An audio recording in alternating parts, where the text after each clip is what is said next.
na discussão que teremos esta tarde a respeito deste livro que eu mostro aqui na tela. Eu espero que esteja aparecendo devidamente, não apenas a capa, mas também mostrando que ele é um livro alentado, de várias páginas, produto do esforço de 61 pesquisadores especialistas no tema, sob a batuta do Zander Navarro, da Nicole e do Júnior Ruiz Garcia. Zander e Nicole estão aqui conosco nessa tarde, assim como Amilcar Baiardi, que é autor do capítulo sobre economia rural na Bahia, e Antônio Boinin, vulgo Tuca para amigos e admiradores, que é autor de um ensaio introdutório que eu li com muito interesse. Eu queria pedir licença aqui para fazer o meu papel institucional, de agradecer às empresas que patrocinam o ciclo de seminários da Fundação Fernando Henrique Cardoso. Agradeço a cada uma e a todas elas. Peço também que seja apresentado um breve vídeo a respeito da Fundação e depois passamos à matéria. Encarar desafios civilizatórios inéditos por meio do diálogo e da produção de conhecimento. Promover discussões de qualidade, abertas a diferentes perspectivas e pontos de vista. Ter capacidade de aperfeiçoar a democracia e superar a polarização destrutiva. Entender o papel do Brasil em um mundo de constantes transformações. Num dramático cenário de mudanças climáticas, ser parte da solução. Fazer bom uso da tecnologia para promover altos padrões de governança e um desenvolvimento sustentável e inclusivo. Conhecer o passado, entender o presente e projetar o futuro. Fundação Fernando Henrique Cardoso. Um legado em movimento. Muito bem. Hoje à tarde não será possível discutir o livro, que é de uma riqueza extraordinária, porque além de pensar o todo dessa imensa transformação pela qual passou o mundo rural brasileiro a partir dos anos 50, e com um olhar regional e setorial, que dá uma singularidade especial a essa obra, nós hoje vamos selecionar aspectos importantes desse imenso trabalho de pesquisa que foi realizado, e teremos aqui Zander e Tuca e Antônio Boinin, que poderão nos dar uma espécie de overview a respeito desse, em particular o Zander, na sua apresentação introdutória. É quase desnecessário fazer a apresentação de cada uma das pessoas que participará aqui, mas eu faço questão de fazê-lo, começando pelo Amilcar Baiardi, que é doutor em economia, primeiramente engenheiro agrônomo pela UFBA, doutor em economia e hoje professor da Universidade Católica de Salvador. Antônio Boinin, que é formado em Direito, para minha surpresa, sua primeira graduação foi em Direito, nos declarou aqui há pouco que foi colega de Luiz Fux, no final dos anos 70, e hoje, por acaso, ele não está no Supremo Tribunal Federal, mas está aqui, felizmente, entre nós, para discutir um tema que ele conhece de perto. Ele é doutor pela Unicamp e livre-docente pela mesma universidade. A Nicole Renaud Castro, também aqui conosco. Nicole, obrigado. É doutora pela Exalc e professora da mesma instituição. E, por fim, mas não menos importante, Zander Navarro, antigo amigo, cujo trabalho eu admiro há muitos anos, que é engenheiro agrônomo, tem um doutorado em Sociologia Rural por Sussex, na Inglaterra, e hoje é pesquisador da Embrapa, e que tem sido de uma produtividade extraordinária nos últimos tempos, nos oferecendo análises que são, ao mesmo tempo, abrangentes, mas muito fundamentadas do ponto de vista empírico. Eu confesso para você que fiquei muito impressionado, não só com o aspecto externo da obra que vocês produziram, um imenso fôlego de pesquisa, mas também com esta ambição de, para usar uma frase que você utiliza, pensar o todo, mas pensar o todo a partir das suas especificidades regionais, e setoriais. Então, eu queria te fazer o convite para que você usasse a palavra aqui no começo dessa nossa conversa, cada qual terá 15 minutos, e eu passo a palavra para você junto com o meu agradecimento por essa oportunidade. Zander. Bom, inicialmente, então, eu estendo os meus calorosos cumprimentos a todos, particularmente os que estão nos assistindo, né? E quero também, inicialmente, agradecer à Fundação Fernando Henrique Cardoso, através do Sérgio Fausto, e sua equipe, que nos dão a honra de organizar esse webinar sobre o livro recém-lançado, né? Cumprimento também meus três colegas expositores e, particularmente, especialmente, eu gostaria de cumprimentar e agradecer os outros 60 pesquisadores que contribuíram para que esse livro viesse a lume, né? Foi uma experiência fascinante. Alguns eu não conhecia e passei a conhecer, e nós tivemos, no final, a alegria de poder ter esse livro pronto, né? É um livro em que eu e os demais organizadores, nós lemos todos os capítulos, e alguns dos capítulos nós lemos mais de uma vez, enfim, e nós pudemos, portanto, comprovar, né, o grande esforço realizado pelos pesquisadores que contribuíram com todos os capítulos. É impressionante a gente ler esses capítulos e perceber a riqueza desse rural brasileiro, que é pouco conhecida, infelizmente, né? E eu falarei sobre isso mais adiante. Então, o nosso propósito nessa tarde é apresentar de uma maneira muito parcial, talvez até um pouco superficial, porque nós vamos ter apenas uma hora, né? Os quatro expositores, e esse é um livro de 760 páginas, né? E que fala de um país continental como o Brasil e que tem uma história rural muito variada, muito rica, muito multifacetada. Então, nós vamos apenas apresentar algumas pinceladas, né, sobre a história rural do Brasil. E a primeira pergunta, talvez, que eu acho que é importante para todos aqueles que aqui estão, é por que nós fizemos esse livro?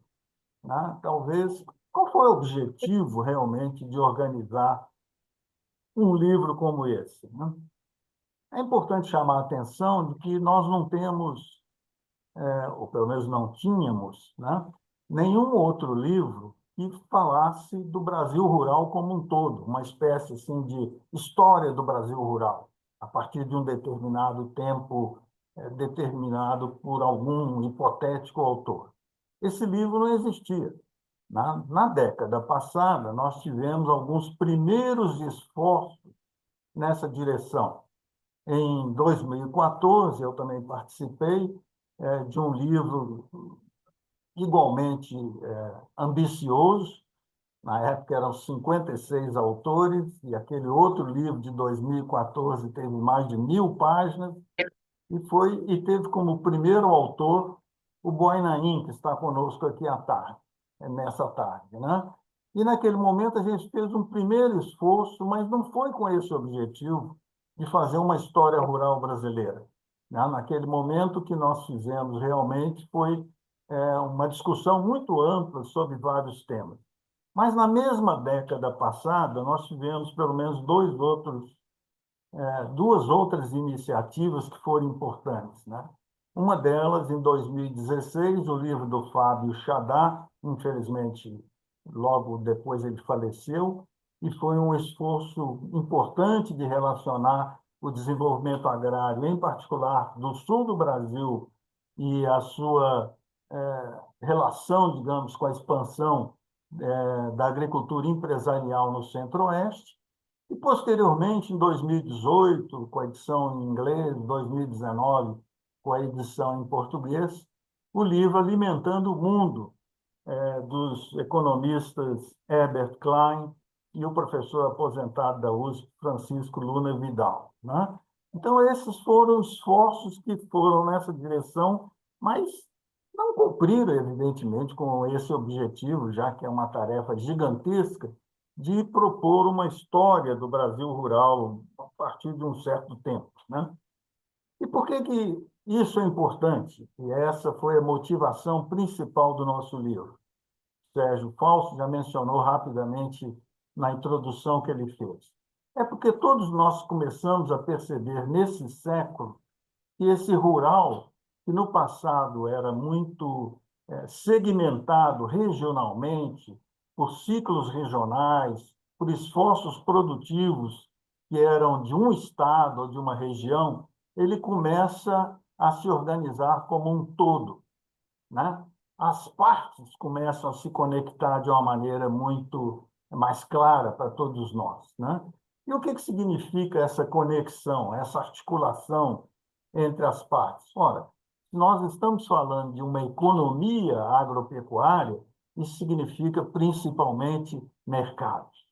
Mercados deixam de ser estaduais, deixam de ser exclusivamente regionais e passam a ser cada vez mais mercados nacionais e, inclusive, num período ainda mais recente, também mercados globais, né? Ou seja, há uma crescente interconexão de vários processos, que são processos principalmente econômico-financeiros, mas gradualmente também passam a ser produtivos, tecnológicos, do mercado de trabalho, etc. Aliás, talvez a primeira manifestação empírica que eu gostaria de chamar a atenção é exatamente do mercado de trabalho, né? Por quê? O mercado de trabalho, e a professora Nicole vai falar mais sobre isso, ele começa também a ser interligado em todo o Brasil. E aqui eu cito apenas um detalhe minúsculo, mas que ele é muito emblemático, muito revelador de como essa unificação dos mercados de trabalho ocorre. Existe uma cidade no estado do Amilcar, quase com certeza ele conhece essa cidade, que se chama Rio Real. Rio Real fica no nordeste da Bahia e faz fronteira com o Sergipe. É uma pequena cidade de pouco mais de 30 mil habitantes e provavelmente poucas pessoas que estão participando desse evento sabem que 10% da população de Rio Real, lá no nordeste da Bahia, mora e trabalha em Uruçanga, no sul do estado de Santa Catarina. Vejam só, numa distância, que é uma distância significativa, entre lá o nordeste da Bahia e o sul de Santa Catarina. E Uruçanga é uma pequena cidade de Santa Catarina que tem também uma economia muito diversificada. Então, vejam bem como isso é emblemático de um Brasil de hoje, né? Quer dizer, 10% da população de uma cidade pequena da Bahia trabalha lá em Santa Catarina, mostrando, portanto, que os mercados de trabalho estão se unificando. Aliás, já que nós estamos falando de Santa Catarina, eu lembro também que ali perto de Uruçanga, em São Joaquim, existe, junto com Vacaria, no Rio Grande do Sul, existe a produção de maçã do nosso país, né? E a produção de maçã, que exige bastante trabalho na sua colheita, ela é feita principalmente por trabalhadores de Pernambuco, que fazem anualmente essa migração também do Nordeste em direção a essa região produtora de maçãs. São dois exemplos, e eu não vou me estender mais com outros exemplos, porque o tempo é curto, né? Mas que mostram essa expressão do que os economistas passaram a chamar de unificação de mercados, nesse caso, o mercado de trabalho. Ora, se a gente se estendesse mais, eu também poderia falar com algum detalhe, né, sobre, por exemplo, mercado de insumos, como as firmas hoje não olham mais para uma região, um ramo produtivo ou uma parte, mas olham o mercado nacional como um todo. E, evidentemente, que a culminação desse processo ela se dá, em particular, com o mercado financeiro, né? E aí nós temos várias evidências assistemáticas Infelizmente, essas informações não são assim tão fáceis de serem coletadas, não estão tão disponíveis, né?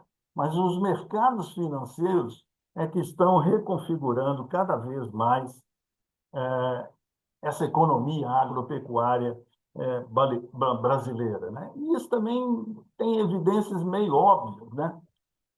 Todo esse processo de modernização da agricultura brasileira, ele começou principalmente a partir de estímulos financeiros que foram mediados pelo Estado, através de suas políticas de financiamento, crédito, etc., né? E como isso cresceu demais, o Estado brasileiro não dá mais conta e, portanto, o financiamento dessa economia tem que ser buscado no mercado de capitais, nos capitais internacionais, nas grandes cadeias globais que hoje se relacionam com essa economia agropecuária, né? Então, esse todo é que está exigindo explicação. E, portanto, a grande motivação desse livro foi exatamente buscar informações das partes que nos permitissem, uma vez estudadas e analisadas, a gente ter uma percepção mais clara desse todo, né? O livro tem uma série infindável, eu diria, de conclusões, de tendências, de processos, de explicações, de interpretações, que obviamente eu não poderei citar, né? E eu convido, portanto, todos aqueles que tiverem interesse no rural brasileiro, né, que busquem paciência e mergulhem nessas 759 páginas para ter essa percepção mais clara do que é esse mundo fascinante que é o mundo do rural brasileiro, da economia agropecuária e dos processos que estão transformando esses espaços da nossa sociedade. Eu vou ficar nessa breve introdução e passar, portanto, a palavra aos meus colegas, né? O que nós combinamos foi que, a partir de agora, o Boinain faz a sua apresentação também em 15 minutos, posteriormente a professora Nicole Castro, e, por fim, o Amilcar nos traz o interessantíssimo caso da Bahia, né? E a Bahia, eu já posso até fazer esse comentário, tirando um pouco a palavra dele lá na parte final. A Bahia é super interessante, porque a Bahia engloba tanto o início do processo, mas a Bahia também hoje engloba partes das mais modernas da economia agropecuária brasileira, né? Portanto, não é um estado que revela todos esses aspectos. Então, essa é a ordem. Eu vou passar agora, então, a palavra para o professor Guainain, que tem também um capítulo fascinante no livro, que é um capítulo introdutório, onde ele explica a história do desenvolvimento agrário brasileiro de 1950 aos nossos dias. Portanto, passo para ele a palavra. Bom, muito obrigado. Um prazer reencontrar aqui Sérgio Fausto, Zander, Amilcar, Nicole e todos que estão nos assistindo, né? Eu acho que a última vez que nós estivemos juntos, Sérgio, foi precisamente no lançamento do outro livro que eu vou mostrar aqui para você, que eles fizeram um esforço de superar, mas a gente ainda tem 300 páginas à Abaixo. frente, né? Então, o próximo empreendimento, né, certamente chegarão lá, né? Parece que a disputa É é essa, saudável, né? competição saudável. Exatamente. Então, são dois esforços coordenados e impulsionados pelo Zander, né? O fato de eu constar como o primeiro autor do livro anterior não tira dele esse mérito, ele é a cabeça central nesse esforço. E eu, inclusive, numa resenha que preparei recentemente sobre o livro, destaquei que ele chamou, atraiu dois jovens para participar do empreendimento. E eu entendi isso como um gesto de transferência, inclusive, da responsabilidade que ele vem carregando da velha geração para a nova geração. E o Zander não vai descansar enquanto essa tarefa de interpretar o Brasil rural estiver bem encaminhada. Aí eu acho que ele vai poder, até quem sabe, daqui a alguns anos, pendurar a chuteira. Tá? Eu acho que o livro, a gente pode começar do final, né? Eu acho que uma da motivação principal do livro é talvez a compreensão de que é impossível compreender o Brasil de hoje sem estudar, né, as transformações do meio rural, né? E o processo de urbanização, de industrialização, eh, não apenas concentrou esforços de políticas públicas nesses ambientes, né, como também o esforço intelectual, né, e a compreensão do espaço rural, das transformações que vinham ocorrendo, deixou digamos, ser de interesse dos cientistas sociais, da academia em geral. E os estudos da agricultura brasileira passaram a ser muito superficiais, muito focando na produção, nas exportações, enquanto vale do PIB, né, em dar esse tipo de explicação, né, sem entender mesmo as transformações. Eu acho que esse é um esforço que esse livro faz e que é revelador. Eu acho que nenhum é tão revelador como esse. Eu quero chamar a atenção aqui nos 10 minutos que tenho para alguns aspectos centrais, porque são importantes ainda hoje. Primeiro, é de que esta agricultura pujante que nós temos, esse agronegócio que é maior do que a agricultura, não é resultado apenas das forças de mercado, como se costuma dizer hoje, né? É comum a gente escutar, inclusive da parte de agricultores, que se o Estado não atrapalhar, a agricultura tem um futuro radiante, né? Então não é, né? Essas transformações são resultado de decisões políticas, daquela com P maiúsculo, que vocês, Ander, que são cientistas políticos, entendem muito bem, né? Muitas delas conscientes, planejadas, e outras não. Outras resultados do jogo de poder que aconteceu no passado e que continua acontecendo hoje. São essas decisões que definiram a trajetória da agricultura brasileira e que continuarão e continuam definindo e que marcarão o futuro. Então, é bom a gente lembrar, né? Hoje a gente fala do Centro-Oeste como uma área das mais importantes da agricultura, mas o Centro-Oeste, há 50, 70 anos atrás, o que era o Centro-Oeste? Era o lugar que eu nasci, sou de Campo Grande, Mato Grosso do Sul, né? 71 anos atrás. Mas era um lugar que a gente dizia que não era bom para a agricultura, né? Não era próprio para a agricultura, praticamente era interior, né? Era uma coisa, e interior aqui no Brasil era algo mal visto, né? Os interioranos, os caipiras, etc., né?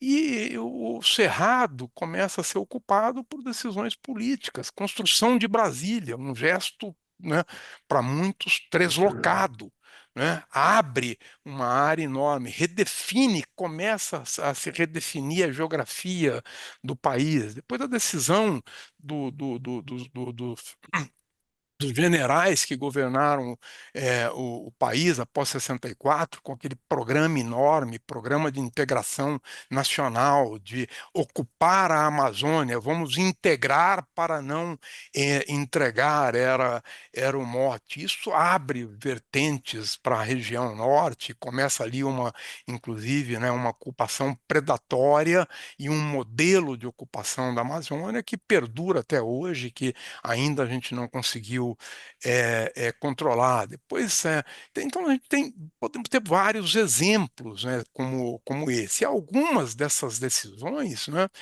foram, digamos assim, apoiadas por programas e projetos consistentes. No caso do Cerrado, Prodesser, um grande programa de cooperação e de financiamento entre Brasil e Japão, que já naquela época, portanto, os japoneses tinham a evidência, nós vamos precisar de, de expandir a produção de alimentos, etc., etc. Esta região tem potencial, vamos apoiar, né? Então, são decisões de natureza política e elas continuam, essas decisões. Quando se aprova, por exemplo, o Código Florestal, é uma grande decisão, né, que é um marco de desenvolvimento, infelizmente, né, muito mal sucedido, porque não apoiado pelos lados que estavam e estão ainda em combate, né, aprovado como um acordo possível que nem um lado nem o outro respeitem. No outro dia estão ambos questionando no Supremo Tribunal Federal. Quando se aprova medidas de licenciamento ambiental, tudo isso são decisões políticas, né? Essas decisões políticas foram, então, substanciadas, em muitos casos, por políticas consistentes. Vou dar dois exemplos, né? A criação do Sistema Nacional de Crédito Rural, que foi um grande artífice de toda a política de modernização que veio depois como decisão política, porque estava em jogo, né, uma visão de que era preciso modernizar fazendo a reforma agrária ou modernizar, né, simplesmente a base técnica da agricultura brasileira. Então, venceu esta visão e isto foi apoiado por um programa consistente de financiamento que deu fôlego e condições para o início e a expansão de um processo de modernização. Isto permanece até hoje, né? A centralidade do Estado como um agente importantíssimo. Eu poderia citar várias outras. Num determinado momento, essas políticas ficam erráticas, né? Eu mesmo chamei na minha tese de doutorado da intervenção planejada à intervenção caótica, mas mesmo a intervenção caótica tendia, de alguma maneira, a alguns rumos. E é preciso chamar também a atenção, eu procuro fazer, de que este movimento tem momentos de irracionalidade.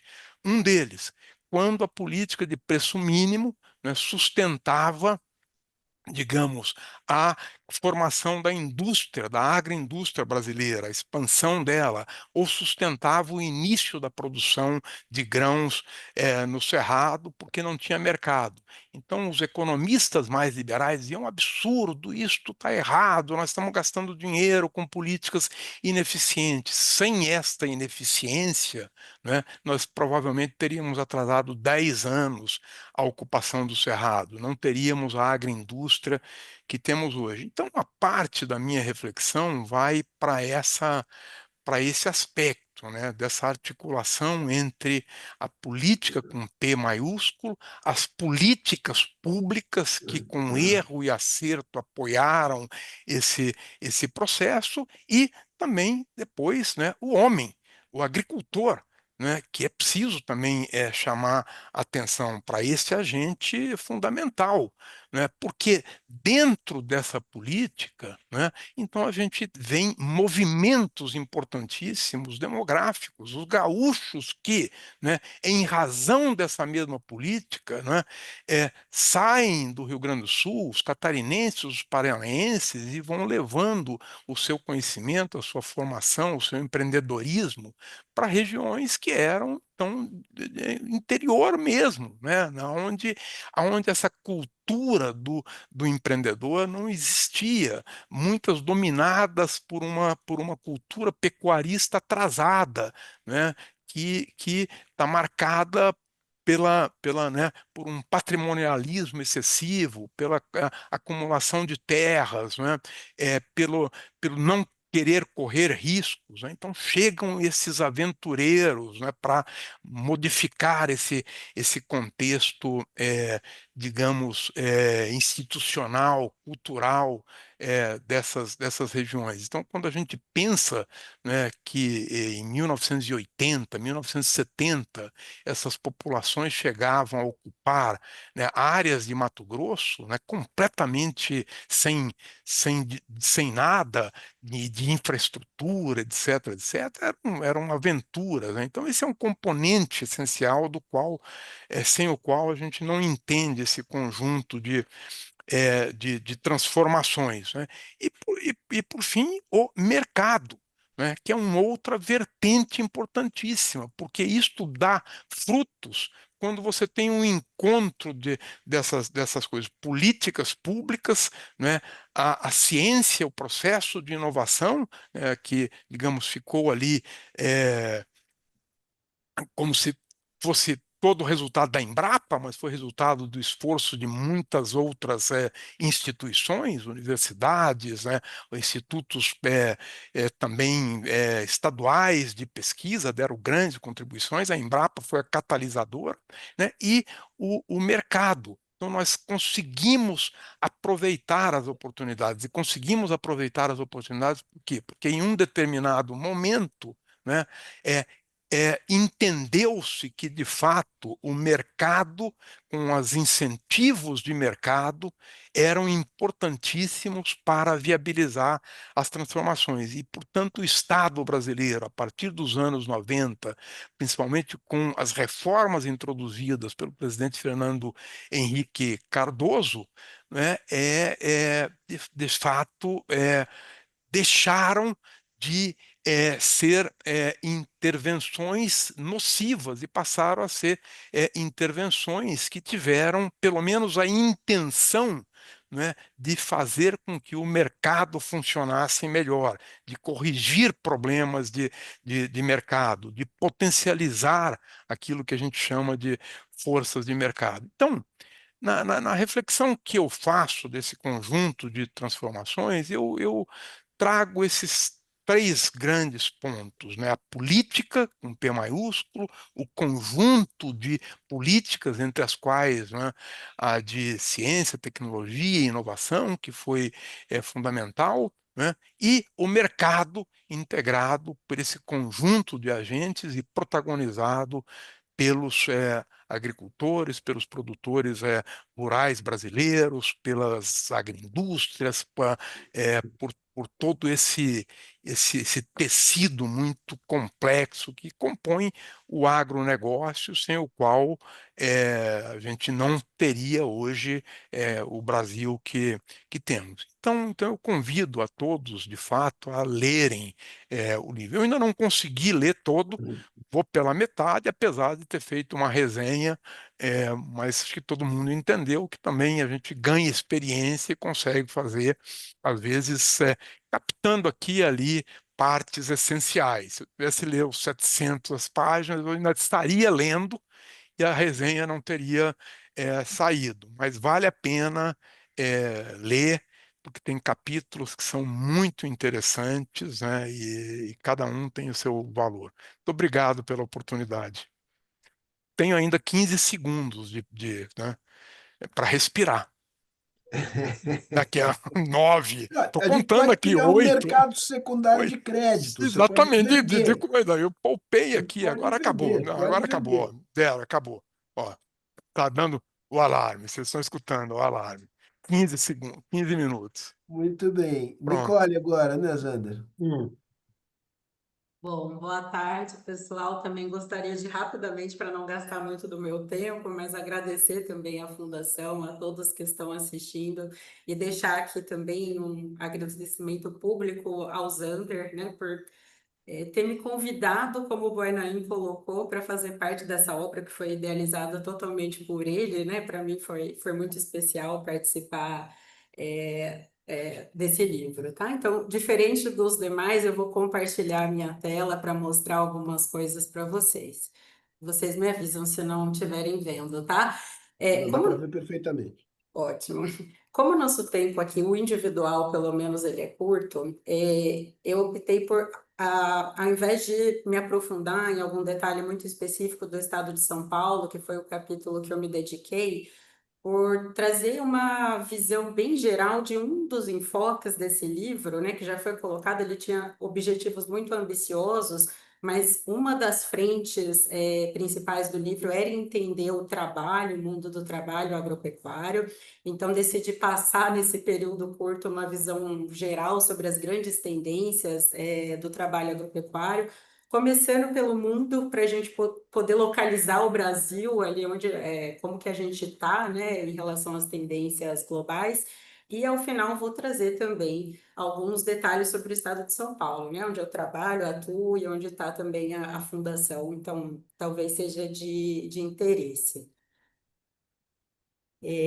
Quando a gente pensa nas tendências globais, e aqui deixando claro, né, que cada país tem diversas particularidades, e como o nosso livro mostrou, dentro de cada país a gente tem especificidades, particularidades regionais, dentro do mesmo estado a gente tem agriculturas diferentes coexistindo, entre as diferentes cadeias produtivas, mas captando há alguns movimentos, né, que são gerais, e um desses que, para quem trabalha com o assunto, já é um tema até batido, mas talvez importante para a gente começar a conversa, é que há esse padrão que é praticamente universal, que à medida que os países se desenvolvem, a agricultura perde relativamente espaço como empregadora, né, à medida que aumenta, tanto como empregadora como no PIB, né, à medida que aumenta a participação dos setores industrial e de serviços. Esse gráfico ele mostra isso de uma forma bem interessante,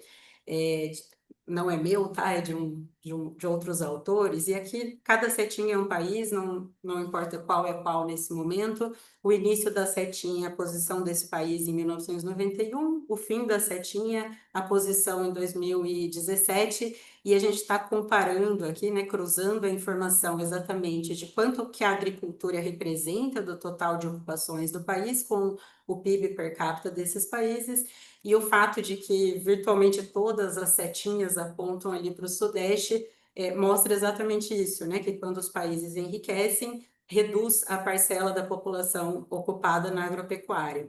E isso também tem várias nuances, né, por trás desses movimentos, mas, em geral, são duas transformações bem debatidas já, que são a transformação estrutural e alimentar, que ocorrem nas economias à medida que essas economias se desenvolvem. E um aspecto, né, trazendo aqui um aspecto que eu acho que é o mais básico dessas transformações, que tem muito mais para ser explorado, mas é aquele ponto de que chega uma medida de renda que você ficando mais rico não vai aumentar o consumo alimentar na mesma proporção, uma saturação alimentar, né? E ao mesmo tempo essas rendas adicionais, elas viram demanda por bens industriais e serviços mais diversificados. Então, em termos relativos, né, que é o que a gente está falando nesse momento, a agricultura encolhe em relação à indústria e os serviços, e isso olhando para a agricultura, né, possibilitado também pelo aumento da produtividade agrícola, que vai permitir a gente gerar mais produto com menos trabalhadores, né? E esse resultado, que é praticamente universal aí nos processos de desenvolvimento, ele está olhando para o relativo, né, para a distribuição ali da força de trabalho entre os setores, e a agricultura pode perder espaço ao mesmo tempo em que ela gera mais empregos, né, desde que essa geração seja mais lenta do que a que ocorre em outros setores. Então, o que que acontece, o que que tem acontecido quando a gente olha para o número, né, efetivamente, o número de ocupados na agricultura.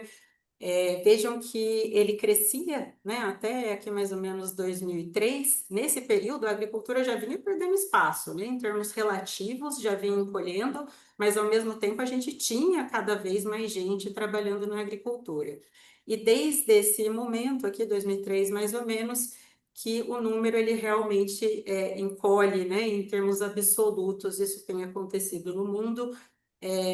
Falando em grandes grupos, nos países de renda média, nos países de renda alta, os países pobres ainda não estão, né, nesse movimento, e pelo contrário, a população ocupada na agricultura cresce anualmente, e isso deve se manter aí pelo menos no médio prazo. E quando a gente pensa nos determinantes, né, além da transformação estrutural, nós temos outros fatores que fazem com que ocorra esse encolhimento absoluto mesmo da população ocupada na agropecuária. E são muitos, né? Mas trazendo alguns, tanto por perspectiva de demanda quanto de oferta de trabalho, os que são mais mencionados, né, na literatura. Mecanização, né? Quanto mais intensivo foi esse processo, mais acentuado, né, for o processo de mecanização, isso impacta a demanda de trabalho. Outros ganhos de produtividade, né? Então, mesmo um melhoramento genético, uma agricultura de precisão, aumenta o produto que cada trabalhador pode gerar, e isso afeta também a demanda de trabalho.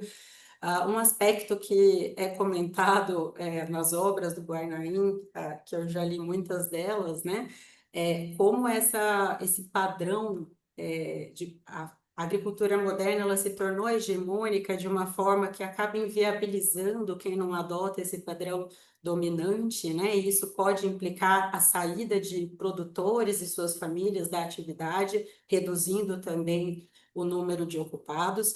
E a gente pode pensar pela perspectiva da oferta de trabalho, né? Também há migrações para empregos urbanos, isso depende, claro, do dinamismo urbano do país, da região, né? Do local onde está essa atividade. Há fatores demográficos, né? Nós temos a redução do tamanho das famílias, isso tem sido visto no rural também, da taxa de natalidade, né? Então, as famílias que cuidam das propriedades hoje em dia são menores, né, do que elas eram no passado. E até a questão das preferências ocupacionais, que estão relacionadas também com a escolaridade, que muitas vezes esse trabalho agropecuário ele é visto como, né, um trabalho não desejável, né, para algumas pessoas, né, para alguns trabalhadores.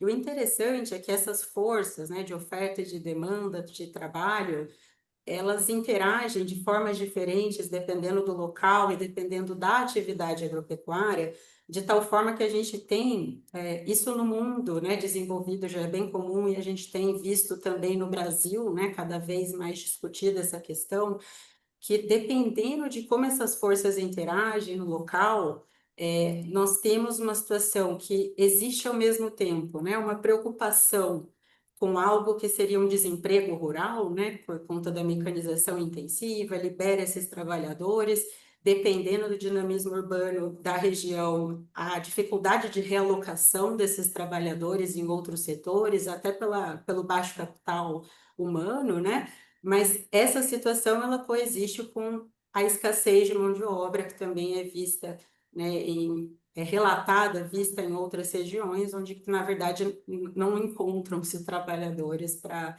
realizar essa atividade. E todos esses fatores são mencionados, né, explicam a dinâmica que a gente vê no Brasil, que eu trago aqui os dados para o Brasil. O número de ocupados ele vinha crescendo, né, até 1985, chegando aqui no máximo, né, de 23 milhões de pessoas, mas desde então esse número cai, né, a cada censo registram-se menos trabalhadores na agropecuária. Esse gráfico traz dados de uma outra pesquisa, não comparáveis à primeira, mas que mostram também essa tendência, né, que continua, inclusive, de redução das ocupações na agropecuária. Eu não tive tempo aqui de atualizar o dado mais recente, né? Mas em 2024 foi a primeira vez que nós registramos menos de 8 milhões de trabalhadores na agropecuária, né? O mínimo que a gente já teve. Então, todos esses fatores que estão presentes em vários países similares ao Brasil explicam também esse movimento, né? E o estado de São Paulo, que foi o capítulo que eu trabalhei, também, né, muitas questões explicam o desenvolvimento da agropecuária do estado de São Paulo nas últimas décadas. Eu trouxe aqui 3 elementos que são questões que impactam exatamente a dinâmica da ocupação ou do emprego agropecuário em São Paulo.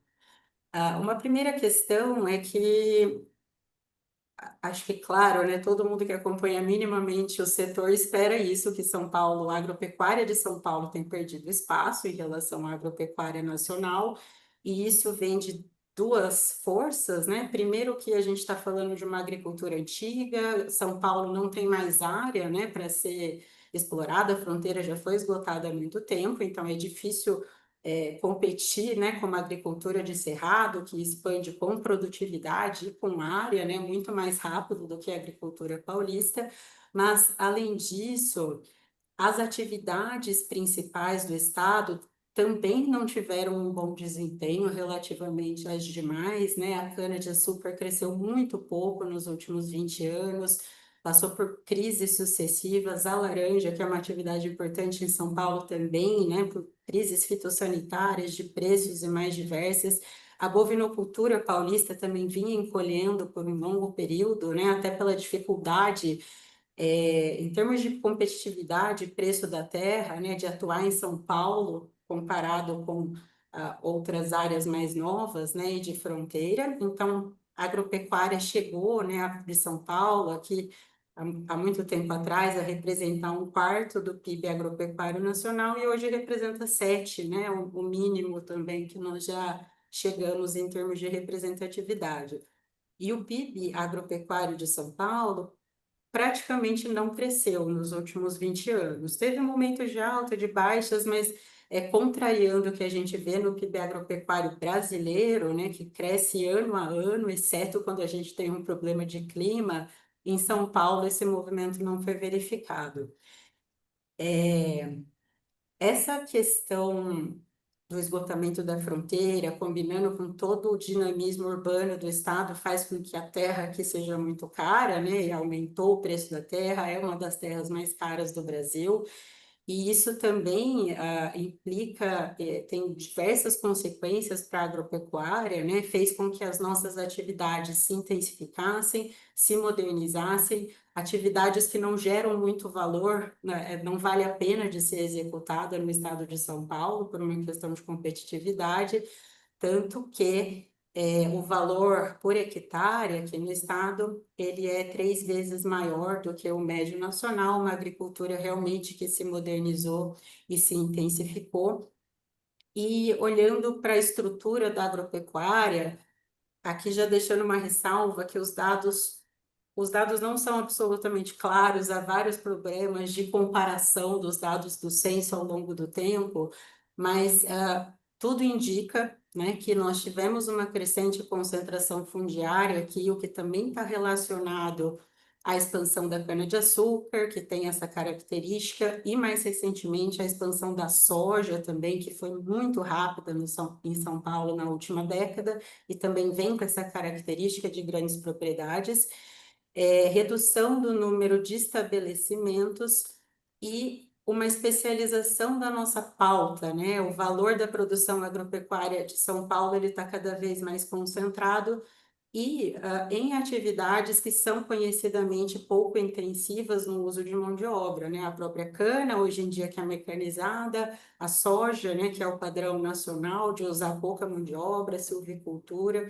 Então, tudo isso tem impacto também na dinâmica do emprego.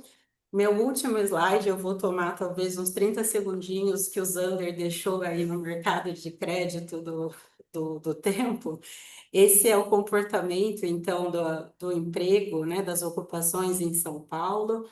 Acompanhando o que a gente vê no Brasil, né, nos 2 subperíodos que nós analisamos, houve redução no número de pessoas ocupadas, bem menos no período mais recente. E quando a gente vai entender esse dinamismo do mercado de trabalho, é bom separar e olhar de forma desagregada os tipos de ocupação, né? Porque nós temos alguns fatores que são mais importantes para explicar uma queda no número de produtores, né? Que é a saída do abandono da atividade por produtores e suas famílias. Alguns outros fatores explicam melhor uma queda no emprego assalariado. Então, a gente faz essa análise desagregada, isso em todo o livro, né? Todos os capítulos contam com essa separação do qual que é o tipo de ocupação que a gente está falando.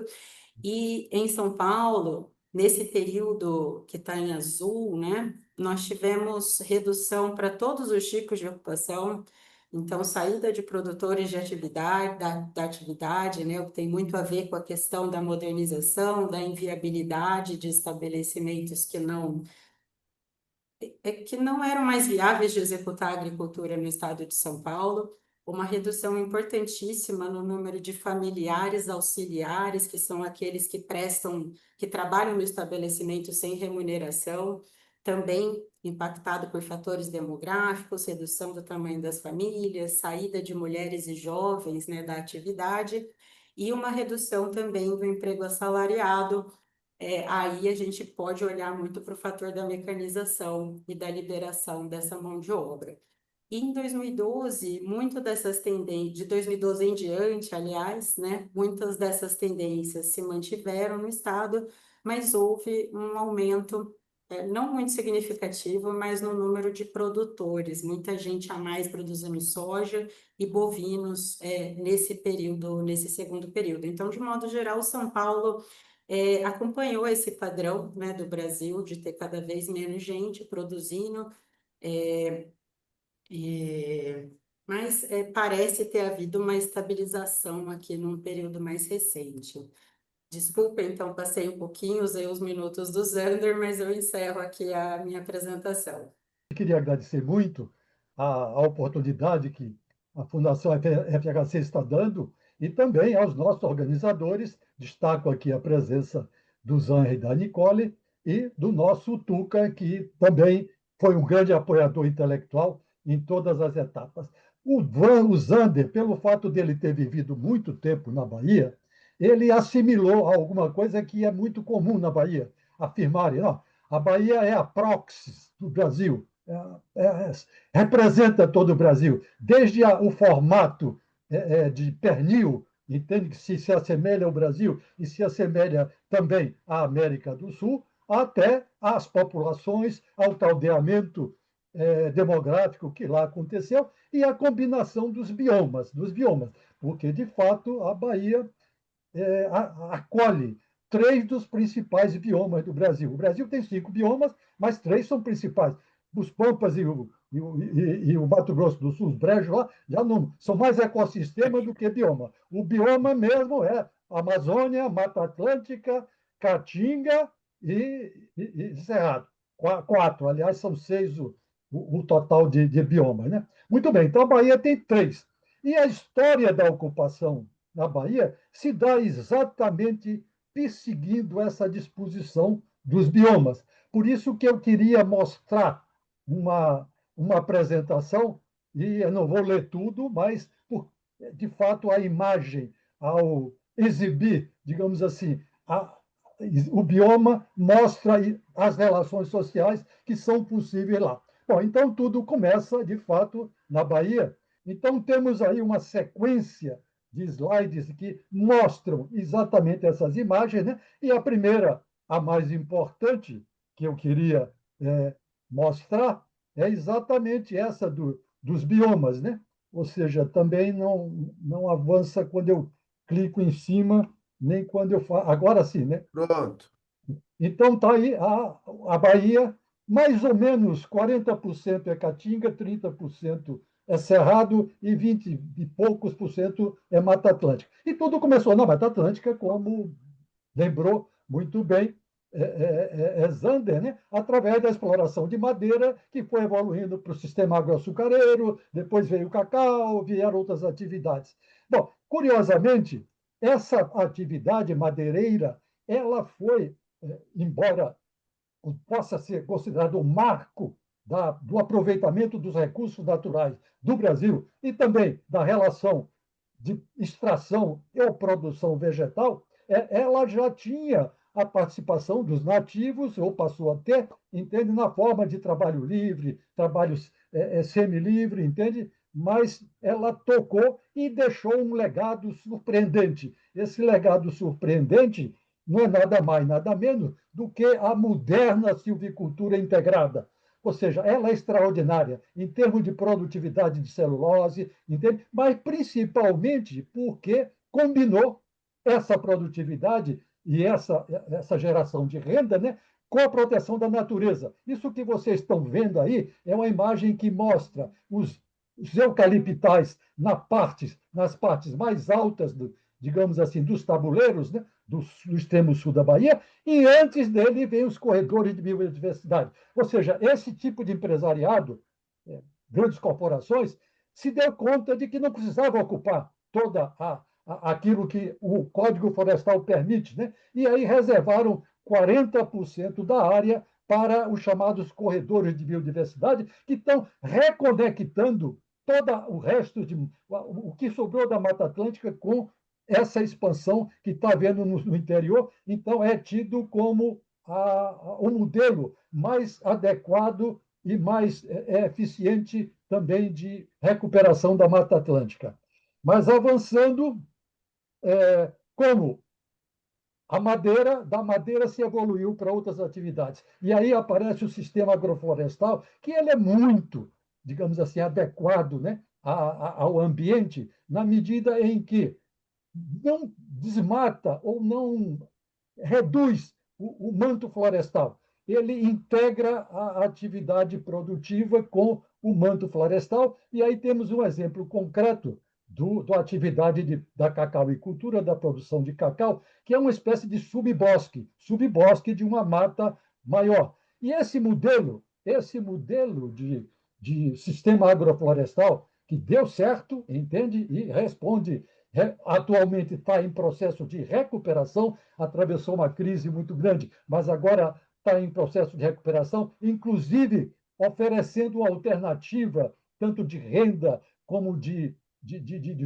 diversidade de produção e de qualidade de produto extraordinário, ou seja, o chocolate feito na fazenda, chamado bean to bar, ou seja, da amêndoa para a barra. Então, isso é possível nesse sistema que, então, acopla ou reúne não só a proteção da natureza, como também alguma eficiência e também alguma redução dos desequilíbrios sociais.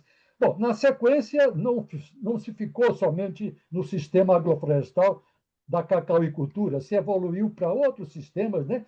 Também na Mata Atlântica, que foi a introdução da seringueira, posteriormente do dendê, posteriormente por ação de agentes, digamos assim, de imigração japonesa, o guaraná, a pimenta do reino, o cravo da Índia, né? Então, tudo isso compõe hoje a atividade econômica deste bioma, que felizmente encontrou no modelo de sistema agroflorestal uma possibilidade de compatibilizar geração de renda, geração de ocupação, também com proteção da natureza. Mas isso não poderia permanecer eternamente assim, até porque os desafios eram muitos, entende? Não havia possibilidade, havia proibição legal de produção, de criação de gado próximo dos canaviais, então tinha que se prover proteína para a alimentação, digamos, dos imigrantes portugueses e também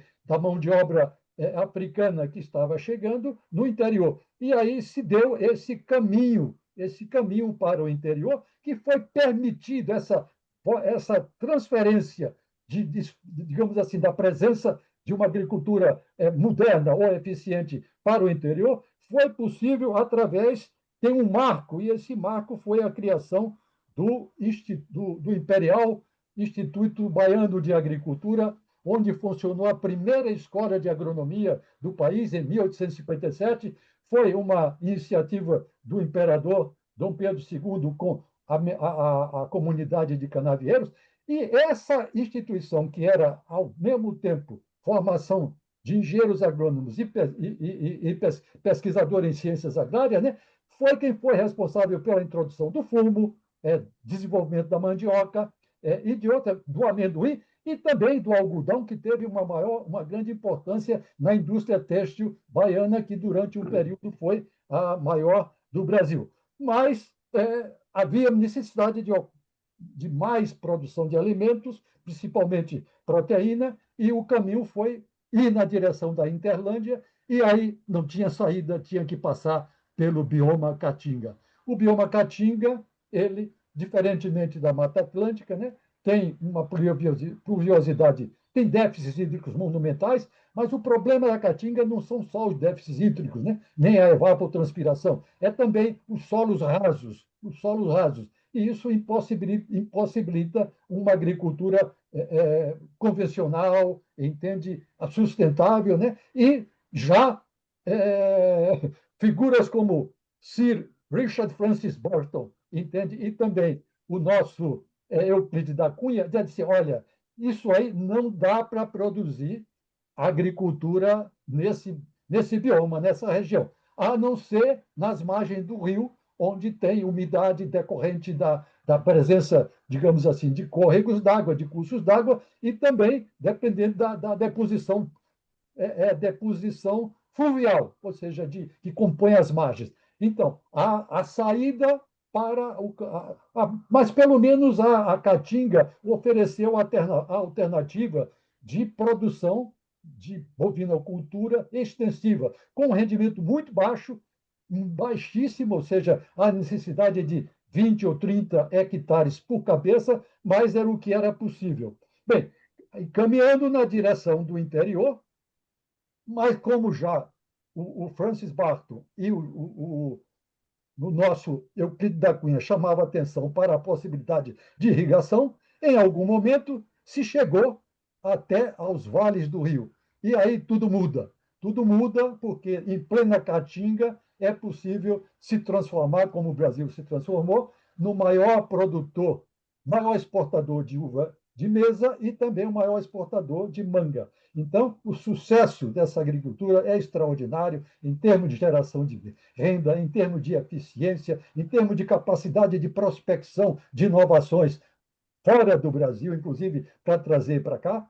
E hoje é um sucesso inequívoco e que mais tem como problema essa limitação, ou seja, apenas 5% do semiárido podem ser irrigados, porque a irrigação é uma combinação virtuosa de água, energia elétrica e solos profundos. E isso só é possível em 5% do território. Bom, mas caminhando mais na direção do oeste, ou seja, os desafios permaneciam, vinham as secas, entende? E aí a Bahia, digamos assim, passa a adotar aquilo que era um modelo já embrionário, que era de exploração do cerrado, que o Tuca se referiu muito bem. Mas, curiosamente, na Bahia, esse impacto de sair da Caatinga e ir para o cerrado, ele é visível. E aí eu vou mostrar uma imagem que mostra, olha, isso aí é onde termina a Caatinga e começa o cerrado. É um pouco antes de Barreira, onde mais, digamos assim, ao sul, ou mais, digamos assim, a leste, ou mais ainda na direção da inferior da imagem, nós temos altitude de 350, 380, 400 metros, e de repente passa para uma altitude de 850, 900 metros, com solos profundos, diferentes dos solos litólicos da Caatinga, e com possibilidade de mecanização, porque a vegetação é a vegetação da savana. Então, o Brasil fez a maior escolha possível, eu digo, quando decidiu, mais ou menos, definir aonde se daria, onde a agricultura moderna deveria avançar nessa perspectiva de agricultura tropical, com possibilidade de mais de 2 safras, né? E nada mais favorável a isso do que o cerrado, porque solos planos, profundos, entende? Tipo savana, e aí, certamente, a Amazônia foi preservada, ou ainda com alguns riscos, mas ela não, em termos de produção de alimentos, entende? Para o Brasil, para o mundo, a escolha da sociedade brasileira foi perfeita pelo cerrado. O cerrado é que tem que concentrar essa atividade intensiva.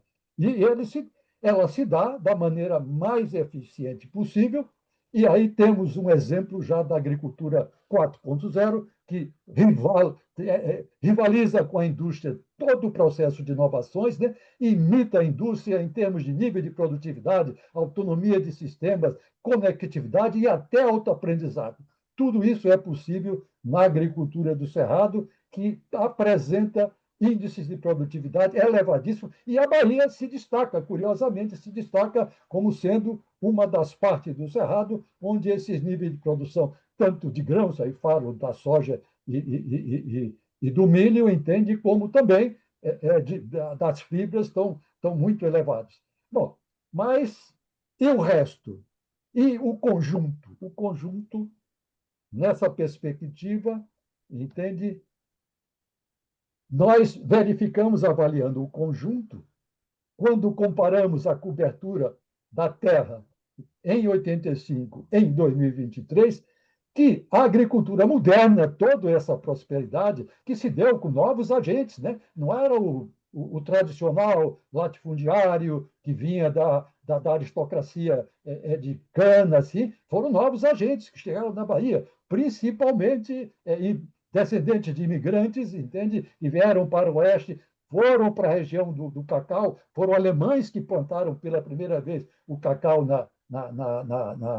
na Bahia, entende? Se implantaram também nas margens do São Francisco, né? Principalmente na produção de hortaliças, de mangas, né? e de uva. Né? Bom, então, o resultado disso está exibido aí nesses dois mapas que, confrontados, entende? O segundo mostra que houve redução da cobertura vegetal, mas onde houve maior redução da cobertura vegetal? Não foi necessariamente onde a agricultura mais se desenvolveu, que é no oeste, na Chapada Diamantina, que é no centro, é a cor rosa. A cor rosa. E também do Vale do São Francisco, lá em cima. Foi na Caatinga, na Caatinga. Ou seja, e isso é preocupante porque esse desmatamento da Caatinga acelera a perda de resiliência e provoca já a área de desertificação. Ou seja, a Caatinga, o ideal é que ela seja preservada, ou seja, reconstruída para permanecer enquanto Caatinga, enquanto reserva, parque nacional, coisa do gênero, mas a presença humana antrópica, no caso da Caatinga, ela é absolutamente destrutiva. Ou seja, e isso demonstra que o maior inimigo da natureza, no caso da Bahia, é a pobreza. É a pobreza. Bem, bom, seguindo em frente, em relação a outros indicadores, digamos assim, de conjunto, a Bahia é exemplo do resto do Brasil, tem ocorrido, como o Nicole já mostrou, entende? A redução da população ocupada na agropecuária. Isso se dá na condição de produtor em várias modalidades, como de assalariado, temporário ou permanente. E também esses dados revelaram que, alguns dados comparativos do censo, que as transformações, ou, digamos assim, a prosperidade, ou o bem-estar social e o IDH dos municípios se explica mais pela agricultura eficiente do que propriamente pela reforma agrária ou por outras medidas, digamos assim, compensatórias. Bom, então, aí já finalizando, e creio que me mantive exatamente dentro dos 15 minutos que tinha me comprometido, eu vou fazer apenas alguns comentários finais. Então, a Bahia acompanha as transformações que ocorreram no resto do Brasil, obviamente que não oferecendo uma alternativa suficiente ou desejável para a Caatinga. Mas aí ela não está sozinha nisso, está acompanhada do resto dos territórios dos estados do Nordeste, e a Caatinga, o bioma Caatinga, ainda é um grande desafio. Agora, há algumas promessas, entende? Mas todas elas dependem de elevado consumo de energia, entende? E propriamente de grandes investimentos em capital, para tornar o semiárido produtivo. As mudanças estruturais e de paisagem, elas evidenciam, digamos assim, isso que eu já falei, ou seja, que a atividade moderna, ela necessariamente não foi a responsável pela maior redução da vegetação natural, e muito menos ainda por ameaças à sustentabilidade. Até porque a mentalidade desse produtor, principalmente do Cerrado, é de que ele foi para lá constituir ali a terra dele. Então, ele tem uma gestão de recursos naturais muito racional, propende muito para a racionalidade, o produtor do Cerrado. Bom, os caminhos para a prosperidade no mundo rural baiano já não depende de uma reforma agrária, nem de um processo de distribuição de terra, mas sim de que haja, digamos assim, desdobramento dessas iniciativas.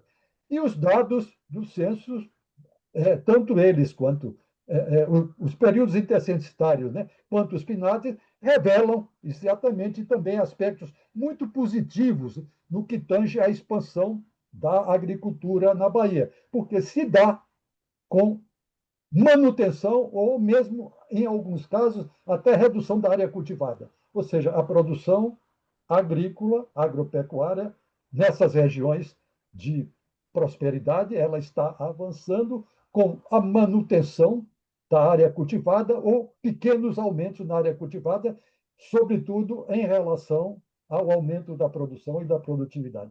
Então, em essência, era isso. Espero que tenha agradado e que vamos continuar com aquele discurso de que a Bahia pode pretender ser a proxy do Brasil, demonstrando na totalidade o que acontece em cada bioma, e também se propondo a acompanhar o Brasil nessa trajetória de desenvolvimento da agricultura tropical, que depende, como o Zuca falou, de intervenções públicas, mas depende muito dos agentes e de uma certa cultura, entende, com capacidade de inovar e assumir risco, que nem sempre era comum no meio rural brasileiro.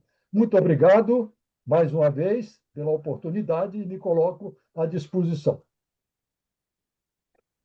Muito bem, Zander, acho que temos uns 20 minutos aqui para poder conversar, provocar um ao outro, enfim, com perguntas as pessoas que estão nos assistindo, que se quiserem fazer perguntas, podem encaminhá-las pelo chat aqui na barra de baixo da tela.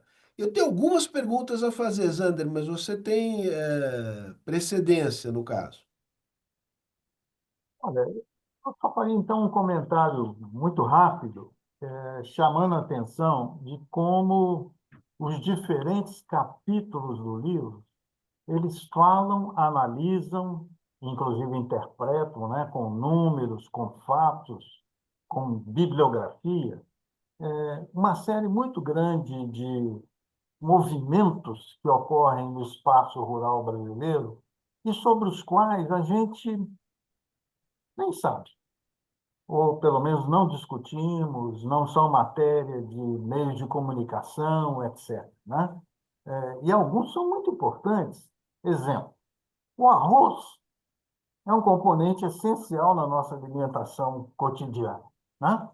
E se a gente analisa os capítulos e como eles interpretam produção, produtividade, áreas plantadas, etc., de arroz, nós vamos ver que nesses 50 anos houve uma movimentação geográfica do cultivo de arroz no Brasil extremamente importante, porque tinha uma parte, uma proporção da produção de arroz no Brasil muito significativa, que era do centro do país. Era o arroz de sequeiro, era o arroz que não usava só chuva, não usava irrigação. E esse arroz foi quase que todo ele transferido dessa região para dois estados do sul e particularmente o Rio Grande do Sul, graças a um diferencial de produtividade gigantesco, porque no Rio Grande do Sul, em especial, ou no sul de Santa Catarina, a produção de arroz é quase que toda ela irrigada. E a produtividade é 10 vezes maior. Resultado, aqueles dois estados começam a ter a capacidade de ofertar arroz para todo o país, em qualquer parte do nosso país, o que significou, portanto, uma mudança geográfica da produção de um dos cultivos mais importantes da nossa dieta alimentar. Saindo desse exemplo, e só falando de um outro exemplo, sem me estender em demasia, há o caso do algodão, que também é discutido em diferentes capítulos do livro, que é outro fenômeno produtivo, mas também social, muito importante, né? Porque o algodão, anteriormente, ele era uma produção de pequenos produtores que com um tipo de algodão produzido no Nordeste, especialmente no Ceará, propiciava uma renda muito baixa, mas uma renda, pelo menos, para mais de 4 milhões de produtores em todo o Nordeste. E esse algodão de pequenos produtores foi também reduzido drasticamente no Nordeste em função de um algodão agora empresarial que é produzido especialmente no oeste da Bahia e em parte do Mato Grosso, né? E que fez, inclusive, o Brasil deixar de ser importador de algodão e passar a ser um dos mais importantes exportadores de algodão. Quer dizer, esses movimentos produtivos, para não me estender e não falar de outros casos, né? Eles estão relatados e discutidos nos diferentes capítulos do livro e mostram, como disse, aliás, a resenha do professor Boinain, um rural em movimento, né? Que é algo que a gente, às vezes, não percebe, porque ficamos muito presos a essa agricultura empresarial ultramoderna, que a gente fala praticamente todos os dias, que é a agricultura de grãos, particularmente soja, né? Mais grãos, milho, etc., né? Então, esse é um comentário que eu gostaria de também chamar a atenção, né? Posso fazer duas provocações aqui, Zander? Hum, Tem, vão no seguinte sentido. A primeira delas é essa imensa geração de riqueza que se dá na agricultura empresarial. Grãos é o exemplo, digamos, mais notável, mas não se restringe a grãos. Em que medida, digamos, essa riqueza se espalha pelo território onde ela é primariamente gerada, né? Digamos, concentração de propriedade rural, saída de populações rurais, Nicole mostrou isso, em direção a centros urbanos. Imagino que isto vá para algumas cidades de tamanho médio no interior do Brasil. Esse deslocamento populacional, ele vem acompanhado de uma melhoria da qualidade de vida mais generalizada, ou não é disso que se trata? Outro dia tem uma matéria interessante, salvo engano, saiu no Valor, mostrando que por municípios com maior peso do agro, quando se olham indicadores sociais e indicadores de desenvolvimento rural, há uma espécie de descompasso entre produção, riqueza gerada e indicadores de natureza social, sentido amplo. Isso é o primeiro tema. O outro tema é o tema, digamos, o tema ambiental, né? Tem um mapa, logo ao início do livro, que compara a cobertura vegetal, cerrado, é geral do Brasil, mas o que chama a atenção é cerrado e floresta amazônica, 85, 2023. E a perda de cobertura vegetal, para quem bate os olhos, é assustadora. Quer dizer, não apenas pela fotografia, mas é o filme, né? Então, qual é o nível, digamos, de. E aí tem temas de estresse hídrico no cerrado, etc. Estou querendo jogar um pouco de problema nessa equação, porque me assusta um pouco uma espécie de retórica triunfalista a respeito do agro, que é óbvio que tem um desenvolvimento extraordinário, uma modernização extraordinária, mas é uma modernização com muitos desequilíbrios, para tomar uma frase que o Tuca usa no seu ensaio de abertura. Então, feitas essas provocações, eu fico aqui quietinho para escutá-los. tá bom, eu já comentei anteriormente, deixo a palavra, então, agora aos três colegas, se algum deles quiser comentar os dois pontos que o Sérgio ressaltou. Ambos são extremamente relevantes, são atuais e merecem uma discussão que nós não temos ainda, né? Tanto o primeiro, que diz respeito à relação entre a expansão de uma economia agropecuária empresarial moderna e seus efeitos, digamos, mais amplos, sua capilaridade, inclusive na cidade e tudo mais, esse tema, E o segundo, obviamente, que é ainda mais relevante, urgente, né, que é a relação entre essa expansão agropecuária e os temas ambientais. Algum dos três colegas gostaria de comentar sobre um desses dois temas? É, Zander, eu queria Eu fazer acho que só um. deixa para o Amilcar e para a Não, Nicole. espera um minuto. Não vou ficar só nisso, mas eu queria apenas dar algumas mediações àquilo que o Sérgio falou. Por Tá bom. exemplo, pensar que toda essa prosperidade do agro vem de CNPJ, de empresas, digamos, de corporações, é errado. Tem agricultura familiar moderna de porte aí presente, não só no sul, Santa Catarina, como no oeste baiano também. Inclusive, pesquisas feitas lá detectaram um tipo de agente que se chama o neo-farmer, ou seja, é o produtor familiar, gestão familiar, que opera 300, 400, 500 hectares, porque tem um parque de mecanização. Claro, as questões dos desequilíbrios sociais, isso ninguém nega que acontece.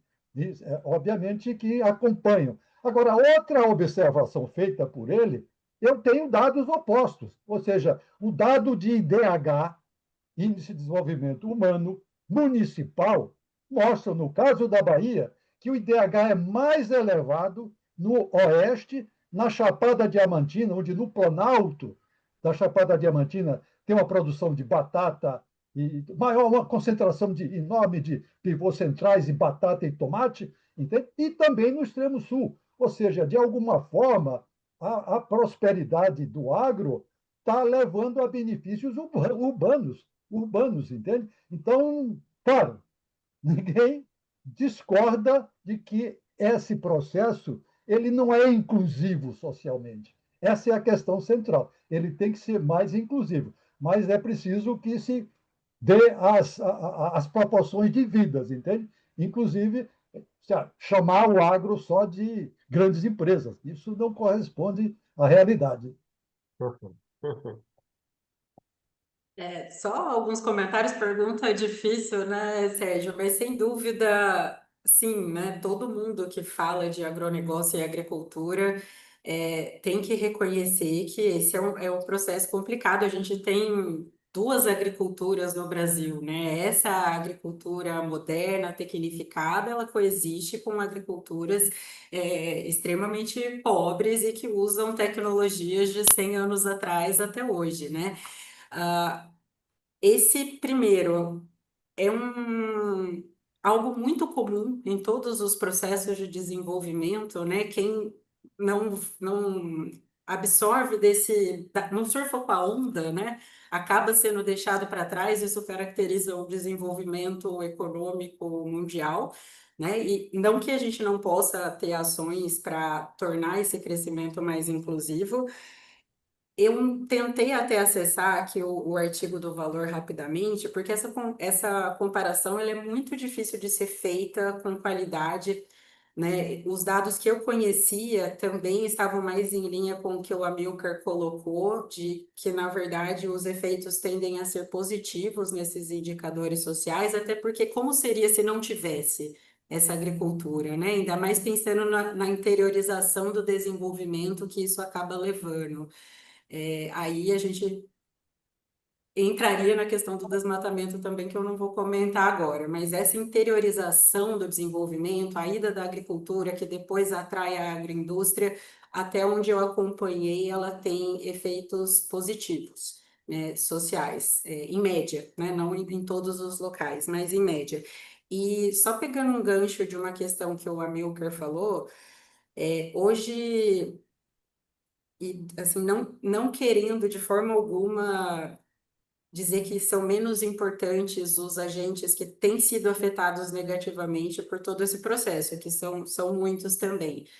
Mas um fator que é decorrente da forma como a agricultura brasileira se desenvolveu é a redução do preço dos alimentos. A gente está num momento diferente agora, né? Os preços começaram a subir, mudaram de trajetória com todas as questões globais que estão acontecendo, que não são específicas do Brasil, mas em geral, o preço, o alimento ficou muito mais barato ao longo do tempo. O brasileiro gasta cada vez menos da sua renda com comida, podendo diversificar o seu consumo, que também é um efeito social bastante positivo e muitas vezes esquecido quando a gente está nos debates sobre fome, né? A gente fala muito dos programas que são importantes, daí teve retrocesso, avanço nos programas voltados, mas o preço do alimento, né, que permite que aquele salário crescente acesse, ele é importante também e foi um resultado dessa forma de agricultura que a gente adotou, né?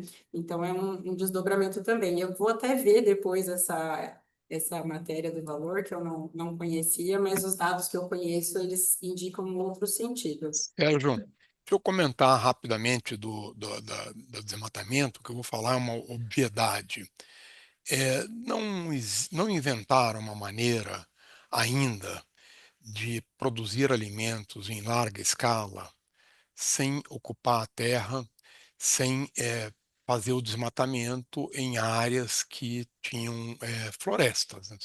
Não precisa desmatar se já é uma área de campo, mas você de qualquer maneira vai transformar aquela vegetação original. Não mataram. O Amilcar falou uma coisa muito importante, que foi uma decisão também dessas políticas com P maiúsculo, né? Foi a decisão original de ocupar o cerrado.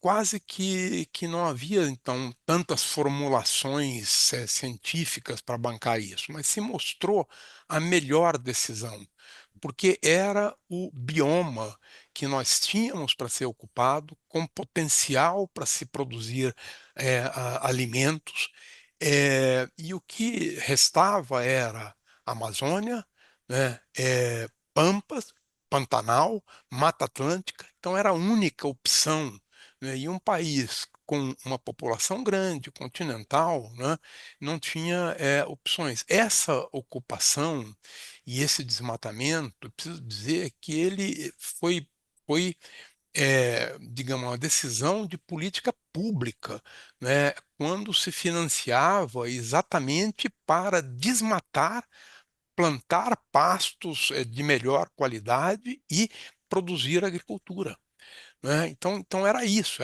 era desmatar. Nós temos relatos de produtores que pediam financiamento e o financiamento não eram depois aprovados no final, né, o uso do dinheiro, porque ficavam algumas árvores no meio do pasto e aquilo excedia, né, ao máximo de árvores que podia ficar, tá? Esse desmatamento foi até feito com uma certa responsabilidade no Cerrado, porque logo que começou o processo de expansão, mostrou-se insustentável, com muita erosão, né, com baixo rendimento, e aí, por sorte, veio, né, os ganhos da inovação adquiridos com a tecnologia melhor adaptada à agricultura tropical, e isso melhorou muito. Tanto que se fala no tal efeito poupa-terra, que é um pouco propagandístico, mas é importante, né, considerar que nós produzimos hoje alimentos, né, utilizando muito menos terra do que aquele padrão extensivo de ocupação do solo que caracterizou a ocupação e a formação do Brasil. Então é preocupante, Sérgio, e eu acho que isso é importantíssimo deixar claro, é preocupante que continue este processo. É preocupante que, né, os responsáveis, né, os principais atores, os agricultores, as indústrias, etc., ainda não tenham chegado a um consenso e pactuado de que está na hora de parar o desmatamento, né, de ter esse olhar para o futuro e falar, não, está na hora de parar. E de, inclusive, utilizar, né, digamos, alternativas como oportunidades de reconstrução, né? Então, hoje você tem possibilidades fantásticas de reconstituição de matas, né, como algo produtivo e rentável, né? Tem sistemas produtivos ainda de utilização de nicho que têm o potencial de atender a essa, digamos, equação de continuar crescendo sem desmatar. Então, o que é preocupante não é o desmatamento, Sérgio, de 1985 a 2020 ou 2015, o dado que você citou.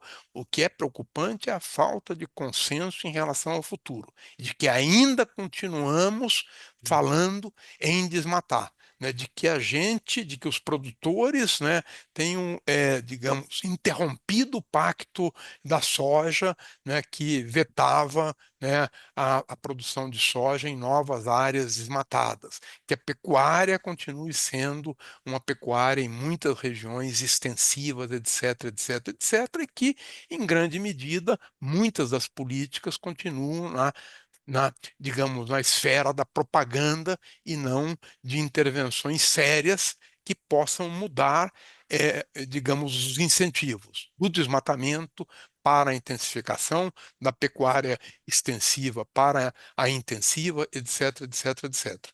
Então, eu acho que é Excelente. importante, sem nenhum ufanismo.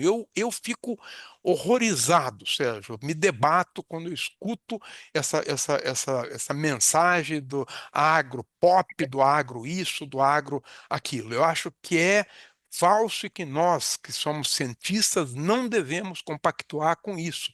O livro não compactua. O livro Uhum. aponta em cada capítulo a desigualdade, a pobreza, né, etc., etc. Entende? Isso é É. muito importante que fique Até claro. porque todos nós sabemos que o desenvolvimento é contraditório. A gente precisa lidar com essas É, contradições e não ser cego a essas contradições e é, embarcar numa retórica triunfalista que não bem, atende aos interesses sequer do não, agronegócio no plano mais longo, né? A matéria é essa que saiu, alguém colocou aqui ao lado, essa do valor, saiu no Valor. O título é Cidades Ricas do Agro têm condição de vida pior. Eu também, Nicole, é, confesso para você que é, isso contrariava, eu não sou especialista, tudo que eu havia é, lido a respeito de IDHs de municípios pesadamente olha, influenciados pelo agro ia na direção contrária. Então, eu não me aprofundei nisso, mas é.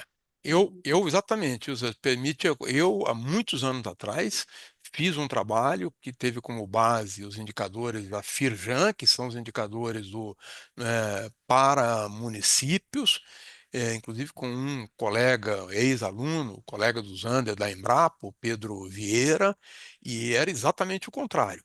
O que, Uhum, inclusive, nós chamávamos atenção é que não se podia atribuir os melhores indicadores ao agro, né? Porque uma boa parte desses indicadores, né, são resultados de políticas públicas mais gerais, de boa administração das políticas municipais, como educação, etc., etc. Mas havia uma coincidência de Mato Grosso, os municípios, uhum, né, uhum. novos de Mato Grosso, vinculados ao agro, tinha um IDH municipal bem superior à média, né? Mas nós chamávamos a atenção. Bom, atenção, não se pode atribuir isto sem uma pesquisa mais séria ao agro. Seria mais ou menos como atribuir o paracetamol, né, O o autismo, autismo. porque era preciso pesquisa mais séria do que nós fazíamos, mas tinha uma correlação.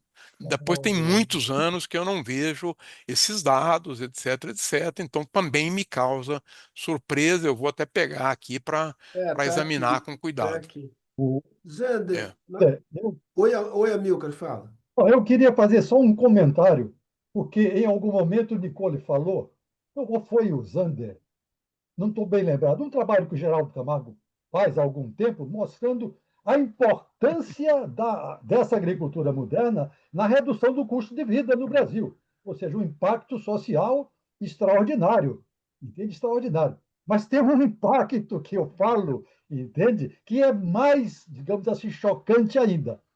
Ou seja, há um pouco mais de um século atrás, né, Raquel de Queiroz escreveu aquele livro, A Grande Seca, a seca, que mostra que 300 mil nordestinos no entorno de Fortaleza morreram de fome com a Grande Seca. Um século depois, teve uma seca com duração praticamente igual. Não há registro de uma só pessoa que tenha morrido de fome. Isso porque os estoques da Conab, entende? A segurança alimentar, a rede de supermercado, a integração do agronegócio com essas redes de supermercado, permitiu isso e também um pouco redistribuição de renda, entende? Então, só isso mostra que, efetivamente, não se pode demonizar o agro em hipótese nenhuma, com todas as ressalvas feitas, Sim. entende? Em termos de incapacidade de incluir socialmente, incluir. Só um comentário, né, para a gente reforçar o quanto isso é contraditório, né? Porque, inclusive, eu vi até um comentário que nos supermercados não estão baixos, e neste momento não estão mesmo, né? Desde o pós-pandemia e desde que a gente teve uma crise com a peste suína lá na China, que os preços estão num patamar diferente e provavelmente fiquem, né, num patamar mais alto também por conta das restrições ambientais. Então, neste momento, realmente os alimentos estão caros, mas a tendência, se a gente olha em décadas, é de redução desses preços dos alimentos. E jogando uma, né, para a gente ver o contraditório, inclusive, é esse preço muito baixo que inviabiliza muita gente a ficar na atividade, né? Porque você vai vender tão barato aquele litro de leite que, se você não é competitivo o suficiente, você não consegue mais ficar. Então, fornecer alimentos baratos para a população urbana também tem contradições com a pobreza Claro, rural, né? É bom para quem esse alimento cada vez mais barato? claro. Então, tudo isso é muito contraditório. Mas existe esse efeito de longo prazo das décadas do barateamento do custo de alimentos no Brasil. Quem quiser pode me escrever depois, que eu tenho, não aqui agora, mas eu tenho esses dados compilados. Zander, você levantou a mão aí. Não, é um outro tema, né? Nós temos ali do lado direito, e o nosso tempo está terminando, ou já terminou até, então eu só queria deixar uma informação, Sérgio, porque ali do lado direito tem um colega da Embrapa, o Clésio Pacheco, que, aliás, é um grande melhorista, que eu gostaria também de elogiar, da Embrapa, né? Um dos nossos grandes pesquisadores da Embrapa. E o Clésio nos faz duas provocações sobre a Embrapa. Só que esse é um tema grande demais. Não daria para a gente debater agora, né? Ele pergunta, olha, com essas transformações da economia agropecuária, qual deveria ser o foco da Embrapa? Bom, essa pergunta é gigantesca. Sérgio, você tem Não a há como. obrigação de organizar um evento sobre isso. Não, não, não. O Podemos que eu vou fazer. dizer, Podemos fazer. o que eu vou dizer vai julgar exatamente Será que no o Zander corpo. topa participar, Tuca? Não, não, não, É, peraí. Não, eu vou falar exatamente sobre o Boi Naim, porque o Boi Naim e a professora Ana Célia Castro, eles estão fazendo um importantíssimo trabalho sobre a Embrapa, que eu suponho que fique pronto aí até o fim do ano, né? E que vai responder, portanto, essas perguntas, né? Eles estão analisando, discutindo o papel da Embrapa à luz dessas transformações do mundo da produção, etc. E, portanto, eu tenho certeza que eles irão oferecer as respostas a essas perguntas que o colega Clésio aí no chat nos propõe. Então, só queria deixar essa informação para todo o grupo. Muito obrigado. Muito bom. Deixa eu fazer, eu não queria deixar o Arthur Damasceno, que fez duas perguntas aqui, sem pelo menos resposta a uma das perguntas que ele faz, que é sobre o problema da falta de mão de obra, escassez de mão de obra. Nicole mencionou esse fato. E existe um argumento na praça, né? E eu queria saber da procedência desse argumento, que existe falta de mão de obra. Um outro fator a explicar a ausência de mão de obra seria, digamos, o fato de que existem programas de transferência de renda em excesso e que, portanto, isto, digamos, não haveria interesse por buscar trabalho na agricultura na medida que essas redes de proteção social mantêm um nível de subsistência que, comparado ao emprego possível na agricultura, digamos, não faz sentido procurar um emprego na agricultura. E tem importância, é um argumento, digamos, um argumento tipicamente conservador, o que não significa que ele esteja errado. Eu estou só caracterizando. Procede ou não procede? Olha, Sérgio, como uma boa acadêmica, eu não posso te responder ainda. A gente está começando, porque o que a gente tem por enquanto são narrativas dos dois lados, e a Sim, gente tem escutado muito. E, embora seja, bom, tem que falar isso com muito cuidado. É possível, sim, que o programa de transferência ele altera o custo de oportunidade do sim. cara sair de casa para trabalhar, se o salário for muito baixo, frente ao que está sendo oferecido, não vai valer a pena. Então, isso pode ter efeito, sim, sobre a disposição a trabalhar. Mas e aí, aquele salário muito baixo também era digno, né? A gente tem que pensar também na dignidade de vida e a agricultura ter que se equilibrar aí com um nível de salário que seja suficiente. Então, na verdade, não sei. A gente está começando a fazer um estudo aqui no CPI exatamente para, por dados, né, mensurar isso e poder responder com mais propriedade, provavelmente daqui a muitos meses ainda. Mas eu diria que, apesar de ser um argumento bem complicado, ele possivelmente tem efeitos em setores que pagam salários mais baixos. Isso não tem Uhum. muita dificuldade. Mas aqui em São Paulo, especialmente, a gente tem ouvido relatos de bons salários, né? Assim, e aqui ouvindo relatos de produtores que, obviamente, têm um viés nessa situação, né? De 14 mil ali no mês para colhedor e não conseguir contratar ninguém. Então, essa questão da escassez tem que tomar muito cuidado, porque até que ponto é só porque esse salário está desequilibrado, né, e tem que ajustar, ou até que ponto tem escassez de verdade, né, por outros motivos, de realmente as pessoas já estão em outros empregos, mas isso são cenas dos próximos capítulos, eu não posso dizer com propriedade. Legal. Sérgio, sei que já Desculpa, fala. esgocou o tempo, mas eu preciso dizer, comentar essa questão, não como acadêmico sério, que é a Nicole, que vai precisar ter um dado, etc, etc, um estudo para confirmar. Eu queria dizer duas coisas. Olha, eu não vi nenhum estudo até hoje, já foram feitos vários, que tenham confirmado essa narrativa. E eu viajei bastante, conheço bastante a agricultura brasileira e efetivamente os programas de transferência explicam muito pouco do que está acontecendo com a escassez de mão de obra, né? Tem um fenômeno muito mais estrutural, né? O meio rural brasileiro foi sempre depreciado. O meio rural brasileiro não é bucólico, não é bonito, né? É bonito nos programas aqui sobre interior de São Paulo, visitas a vinícolas, a queijarias aqui no Rio Grande do Sul, em Santa Catarina. É feio, é pobre, é sem infraestrutura. Essa é a tradição. Os jovens não querem ficar. Segundo, o Uhum. trabalho rural, né, praticado aqui no Brasil é difícil, é árduo, né?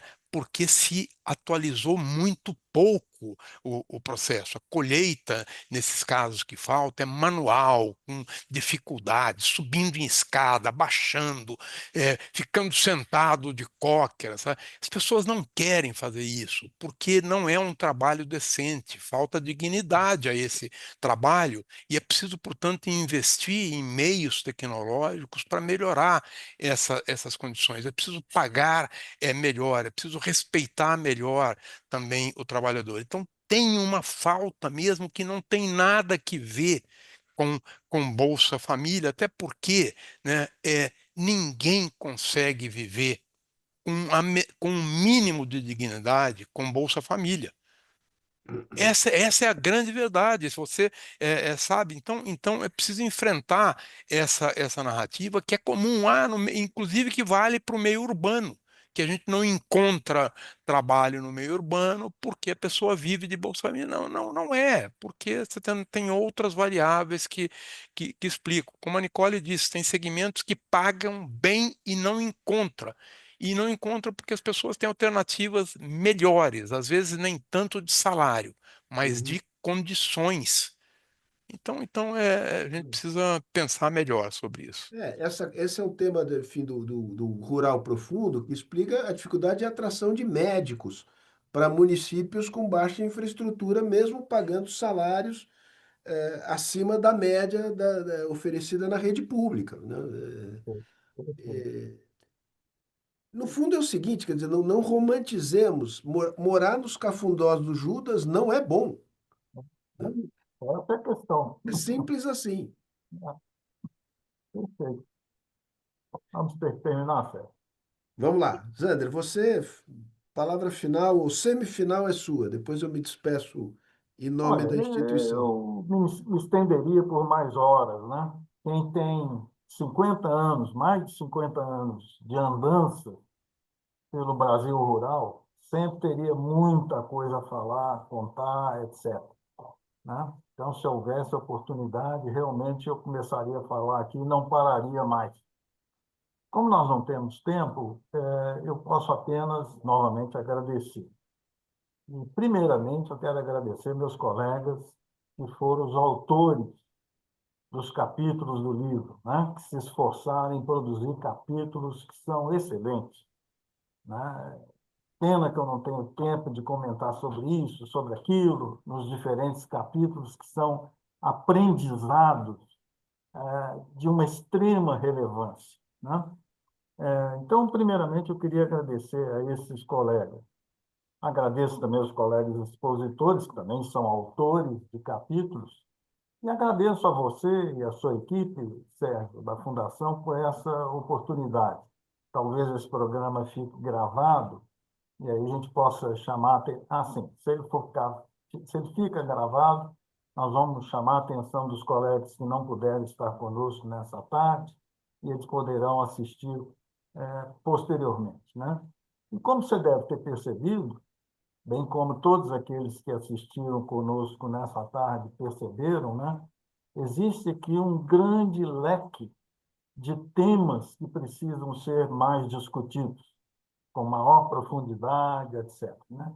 E esse talvez seja um dos problemas que nós enfrentamos como pesquisadores das ciências sociais rurais, vamos chamar assim, né? Que o nosso debate ainda é insuficiente, por incrível que pareça, né? A gente tem tantas universidades, tantos pesquisadores, mas os nossos debates ainda precisam ser ampliados, aprofundados, para a gente poder ter certeza de certas coisas, ou pelo menos um pouco mais de certeza, fundamentado na melhor ciência, nas pesquisas, etc., né?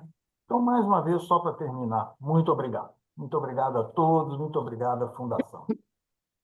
Zander, olha, imenso prazer, agradeço Nicole, Amilcar, Tuca, você, e fica aqui o registro da disposição nossa de desdobrar essa iniciativa. Tuca sugeriu esse tema, discutir, digamos, a agenda de pesquisas, prioridades, objetivos da Embrapa, a essa altura do campeonato, eu acho fundamental.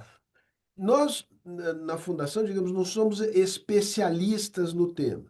Mas nós reconhecemos a centralidade que o mundo heterogêneo do agro tem na economia brasileira, na sociedade e na cultura brasileira e na política brasileira.